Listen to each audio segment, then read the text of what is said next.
మొట్టమొదటిసారిగా మసీదులకు, షాదీఖానాలకు, సమాధులకు, కమ్యూనిటీ హాల్కి డబ్బులు ఇచ్చిన పార్టీ తెలుగుదేశం పార్టీ. అవన్నీ కూడా పెండింగ్ పడ్డాయి. కానీ ఆర్థిక ఇబ్బందులుండి నేనే మార్నింగ్ కూడా చెప్పాను, నేను చాలా అనుభవం ఉండి కూడా ఈ రాష్ట్ర ఆర్థిక పరిస్థితి నాకే అంతుబట్టడం లేదు.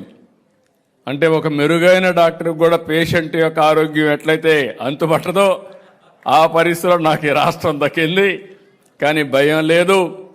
నా చేతుల్లో ఆ రోజు చెప్పా, నేను చాలా కేర్ఫుల్గా డ్రైవ్ చేసే వ్యక్తిని కాబట్టి సురక్షితంగా మిమ్మల్ని అందరినీ ఒడ్డుకు తీసుకుపోయే బాధ్యత నాది. అది చేస్తానని కూడా మీ అందరికీ హామీ ఇస్తున్నా. ఆ భరోసా ఉంది. అందుకే నేను కూడా రాత్రింబగుళ్ళో పనిచేస్తున్నా.